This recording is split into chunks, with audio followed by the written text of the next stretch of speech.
Φωτάς Μαραθωνίτης και σήμερα θα σας παρουσιάσω το Spectre Reef 5. Λοιπόν, αυτό το όπλο είναι αρκετά καλό, αλλά πιστεύω ότι είναι λίγο ακριβό. Λοιπόν, πρώτα έχει αυτό το πράγμα, το οποίο λέγεται κάνει, αλλά μπορείτε να το πείτε και σιγαστήρα. Μπαίνει σε όποια όπλα έχουν αυτό το πράγμα. Αυτή την κάνει. Λοιπόν, το πίσω μέρος του, το οποίο ονομάζουμε στα αγγλικά stock, μπορείτε να δείτε, έτσι κλειδώνει. Όταν πατήσετε πίσω, ξεκλειδώνει, το κάνετε έτσι, κλειδώνετε και μπορείτε να το έχετε έτσι, αν θα σας βολέσει το πίσω μέρος.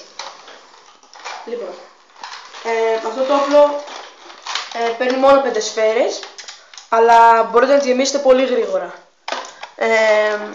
Αυτό είναι πολύ καλό νομίζω. Τι άλλο, λοιπόν, φορτίζει πολύ γρήγορα, οπλίζεται. Μπορείτε να κάνετε, όχι rapid fire, αλλά αυτό.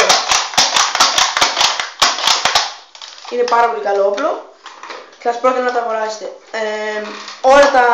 Όλος ο εξοπλισμός που έχει βγαίνει, ορίστε, και έτσι μοιάζει σαν το Maverick το περίστροφο, το οποίο είναι αυτό εδώ το Maverick. Ναι.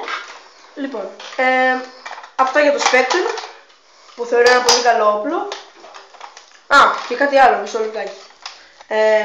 Βλέπετε εδώ πέρα, έχει μια τρύπα, την οποία μπορείτε να χρησιμοποιήσετε για να βάλετε κάποιο σκηνή, να το κρεμάσετε σαν δεύτερο όπλο. Και μπορείτε να το κρεμάσετε και από εδώ, εδώ πέρα πιο εύκολο. Αυτά.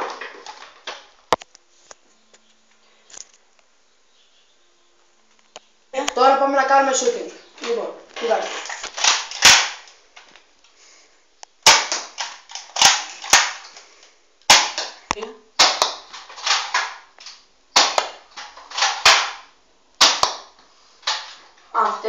Αυτά είχαμε να πούμε. Γεια σας.